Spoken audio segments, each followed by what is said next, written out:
to give an honest, candid, and revealing look into the private life of one of the world's most successful and controversial celebrities, Michael Jackson. The revelations were explosive. The ratings were enormous. But Michael has claimed that what TV journalist Martin Bashir presented was a twisted and edited construction of scandal and innuendo, not a true representation of the interviews that actually took place. In the next 2 hours, we're going to give you an opportunity unprecedented in the history of television. We're going to show you footage that was never intended to be broadcast.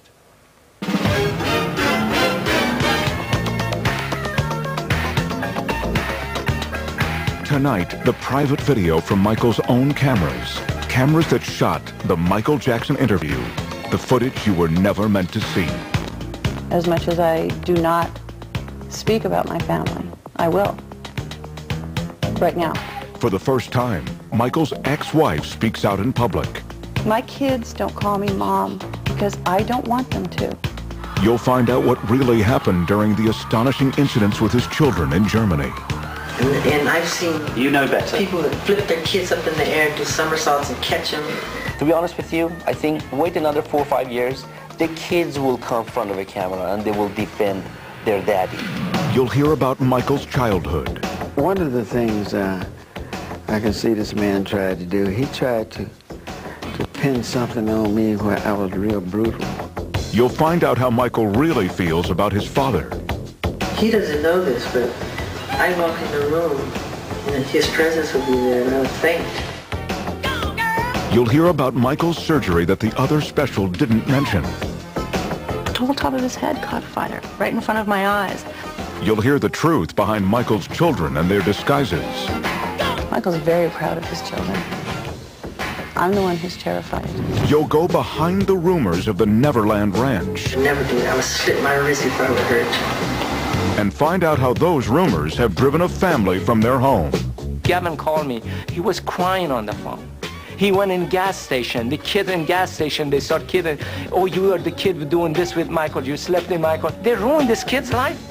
You'll hear from the people closest to Michael.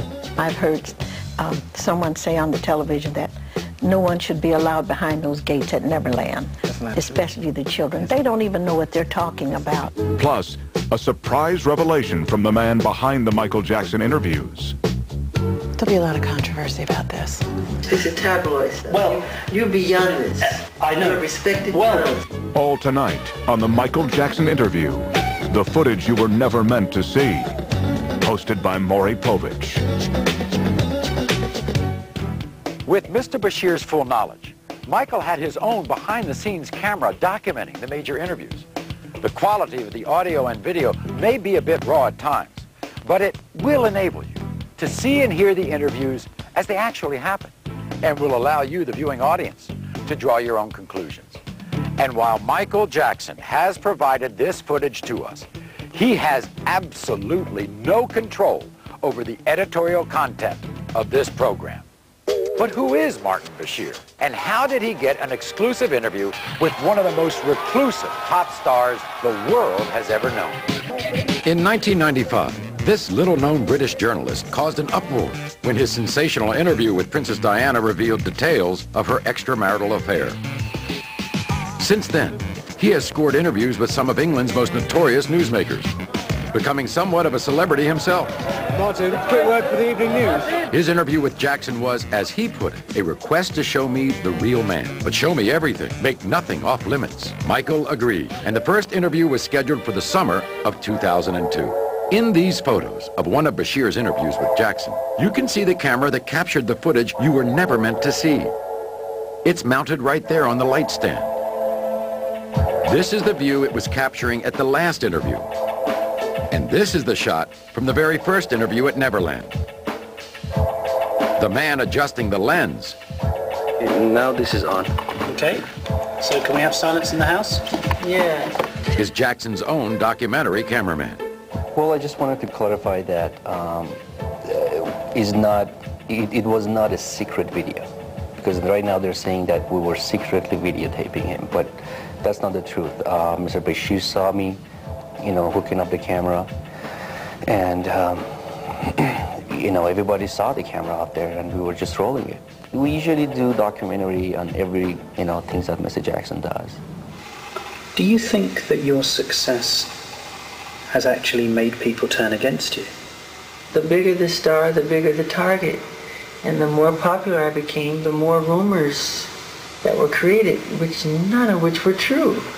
I mean, the moment I started breaking the all-time records of the biggest selling albums of all time, they called me weird overnight, strange, wacko. They said I'm a girl, homosexual. He wants to buy the Elephant Man bones. He sleeps in a hyperbaric chamber. None of that stuff is true. All completely made up. I've seen where you sleep. All a lie. I've seen where you sleep, exactly. And it's not a hyperbaric chamber. I sleep in a bed. I mean, people would be so surprised how normal and simple the way I live. Most people would have a very hard time thinking Michael Jackson's life was normal or simple. Maybe it's that ranch north of Santa Barbara, California, the 3,000 acres he calls Neverland. Neverland is an extraordinary, a breathtaking, a stupendous, an exhilarating, an amazing place. I can't gather together words to describe Neverland. What inspired you to make a home like this? What inspired me? It was so easy because it was me being myself, creating things that I love. And what I love, kids happen to love, or the child that lives inside the adult happens to love. It is so easy because I'm just putting behind the gates everything I never got to do when I was a kid. Tell me why, is it so? Don't wanna let you go. I never can say goodbye, girl. Do you have regrets about the way your life has been? Somewhat. And what do you regret? I was really little, when 11 or 12. I was under contract with Motown, and I would have to go to the recording studio. I had to go and make these albums because the summer tour was right around the corner, and right across the street from the recording studio was a ballpark, and I could hear the kids, the roar of the crowd and playing and catching ball and having fun and playing tennis. And some of those times I so passionately wanted to just go over there and just play a little bit and not go to the recording studio and sing. Just to, have some fun with the kids. And I couldn't.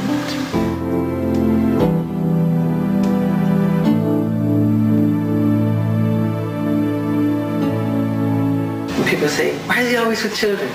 Well, I was raised in a world with adults. When kids were playing and in bed sleeping at night, I was up doing clubs. I was doing club dates, 3 in the morning.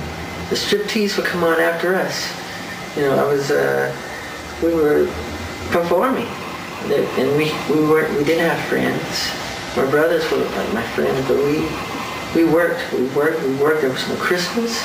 There was no birthdays, and we were very strict Jehovah's Witnesses. So I'm compensating. Nature makes sure that I compensate for the lost. So when you come behind my gates, you'll see amusement park, you'll see animals, you'll see everything I never got to do. There's candy everywhere. It's fun. While Bashir and his crew were here at Neverland, they got to witness what has become an almost weekly experience. Busloads of children, some from the inner city, some orphaned, some terminally ill, but all of them escaping their reality to spend a day at Michael Jackson's creation.